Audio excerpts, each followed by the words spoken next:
The time had come. We were going to leave the Bahamas and face the Thorny Path.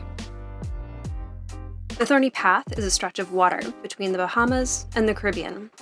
It's a potentially treacherous slog, as you're almost surely beating against the trade winds for the next 600 miles. So what were you saying? Just saying that we should provide a bit of context about what our immediate plans are and what our longer term intentions are. Our first season, this one we're on right now, our plan is to get used to living on a boat again and do the Bahamas. At the moment, we're thinking about an offshore trip to the Virgin Islands and then ending the season by hauling out in Puerto Rico. Even though we planned to make it all the way to Puerto Rico, we decided to just stay in the Bahamas and then return to the US for the summer. Sailboat, sweetie. For us, and with a 2-year-old on board, that was definitely the right decision at the time. This year, however, we were committed to getting to the Caribbean. What do you think, honey? Where are we? At my boat. At your boat? Do you remember your boat's name? Turks. That's right. That left us with 2 options. We could either sail directly from the Bahamas to the Dominican Republic or to Puerto Rico, or we could island hop and instead do a series of overnight sails with long waits in between islands for the next weather window to arrive. Had it been just the 2 of us, we probably would have opted to do the offshore and direct route. But with Maddie still only 3, we didn't love the idea of that long of a sail for her. And this year, we were traveling with a pack of kid boats, which made any anchorage a party, no matter how populated or remote the location. So, we were happy to sit in one spot for a stretch of time until the right weather presented itself. In our last episode, we mentioned that we'd made it all the way to Crooked Island, and that's where we'll return in this episode, to our last day in Crooked Island before we push out for our next stop, Mayaguana.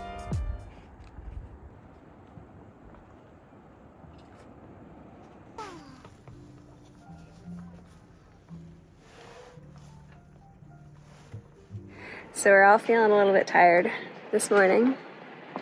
It's been every night here, the wind dies, so the surge creeps in, and us monos get to move it. Man, it's really sunny.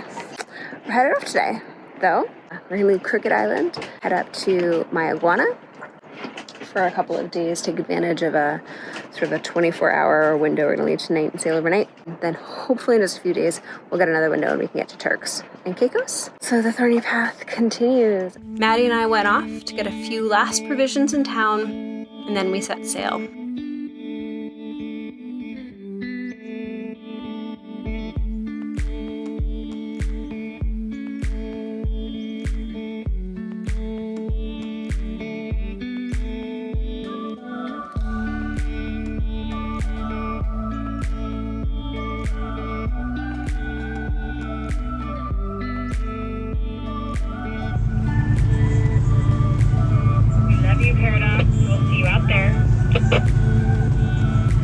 From Crooked, we sailed overnight to Mayaguana.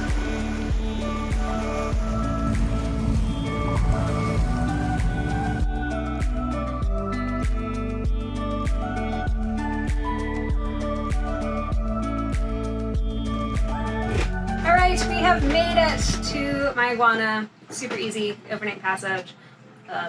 Nothing of interest to note. It was easy, and we are here. Mayaguana. Man, the last time that we were here, we pulled up to a totally empty anchorage, and the weather was terrible. It was raining and gray, and honestly, we couldn't wait to leave. That was back in 2016, in end of May, early June. So at the end of our season, and just on a totally different path than most cruising boats.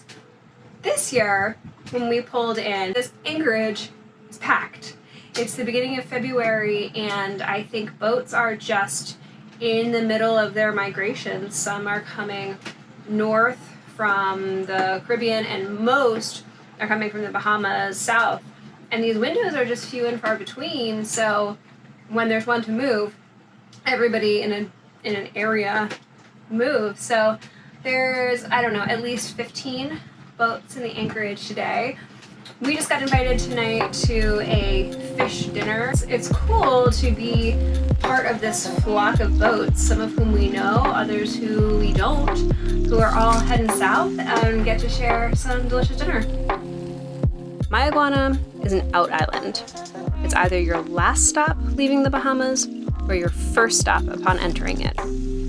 We had last been there in 2016 and were completely underwhelmed after having spent so much time in such dramatically different topographies. This year, however, we were able to appreciate it for what it was, a beautiful respite before a long voyage.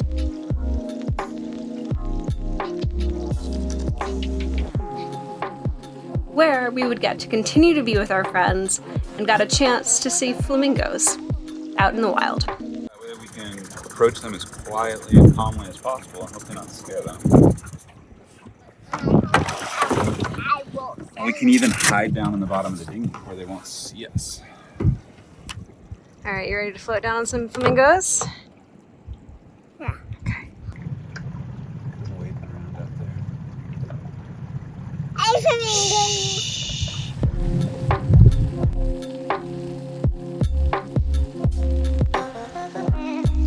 I just snuck away with my really big camera to go see if I could sneak up on the flamingos, and they got me. Let me get close enough.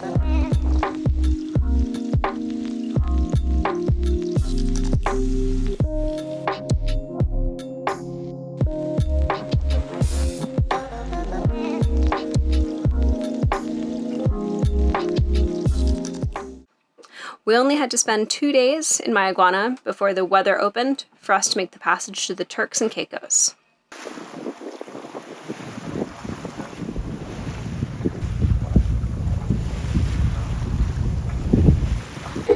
What are you guys gonna do? Run around in the rain. Free shower time? Oh no, is it already over? No.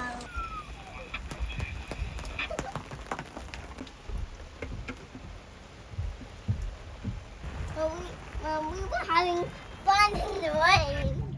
We have arrived in the Turks and Caicos and are at our anchorage, greeted with a little... Ooh, okay? Yes, okay. Greeted with a little squall to wash all that salt off of our boat. Easy overnighter. Just feel a little bit tired, but all is well. Here, however, is where we made our first mistake of the season.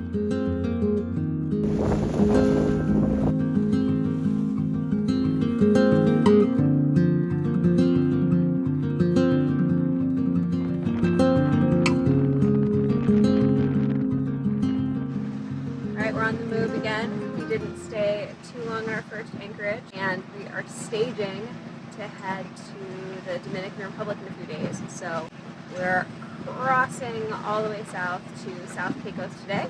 East. Oh yeah, we're going east. More east than south. We're going mostly east.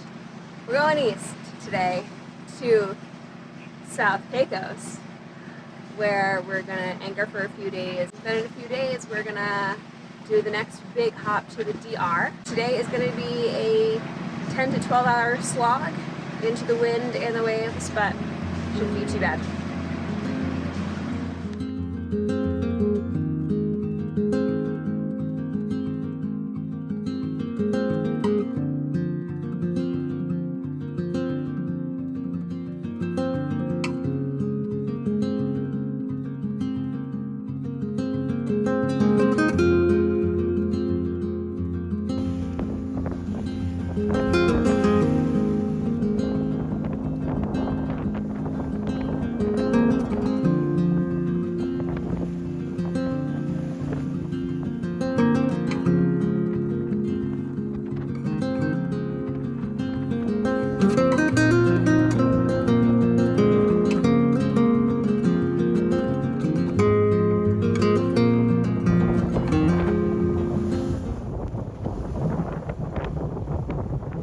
I think we are actually going to bail and go back to South View for the day.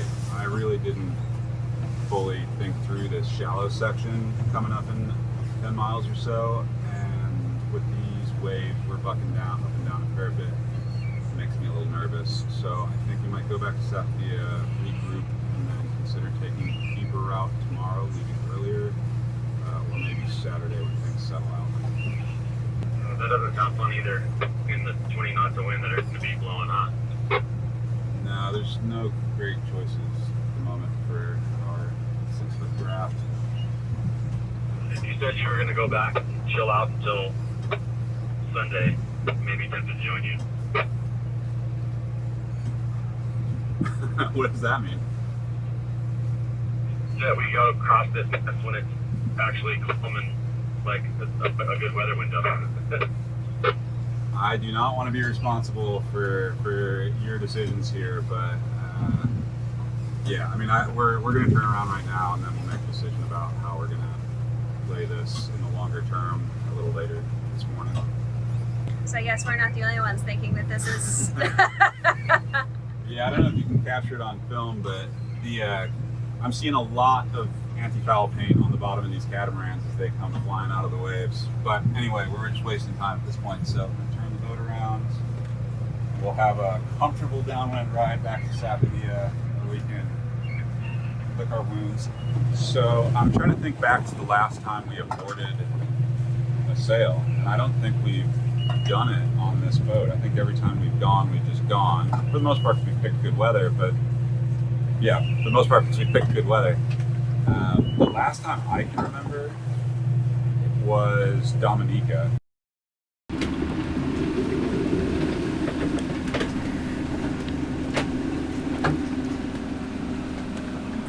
What?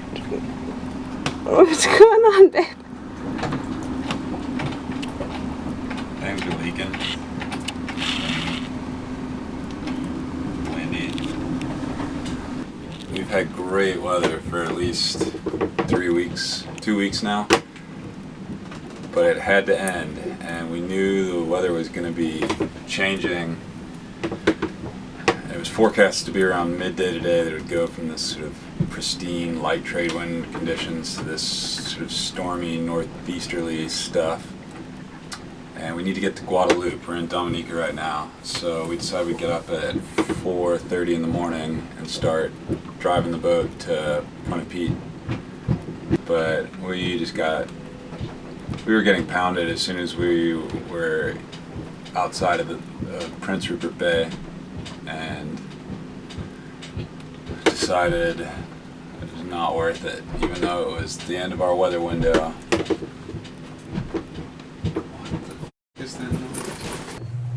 There are times when we should have aborted sails on this boat. Yeah. But yeah, I think you're right. Yeah, It's not something we do very often. not very often.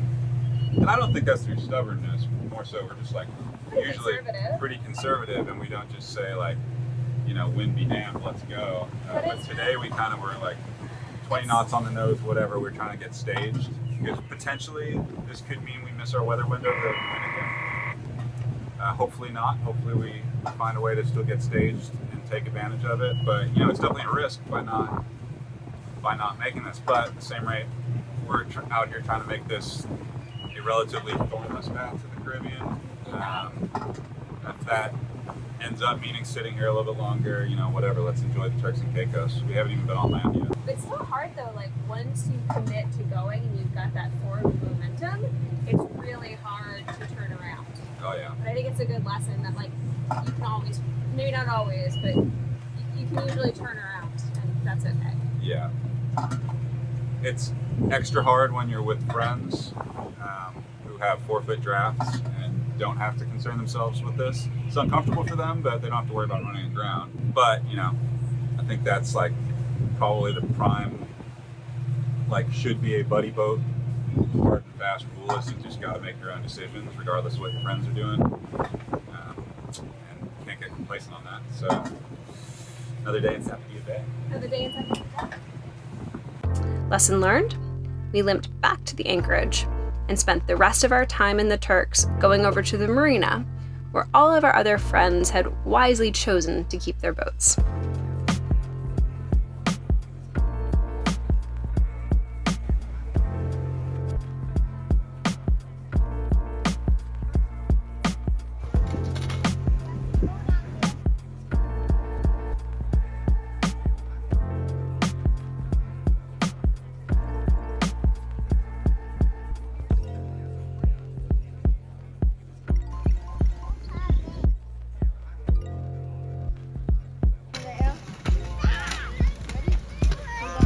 In the next episode, we get all the way to the Dominican Republic and experience a landscape that is completely different from the Bahamas.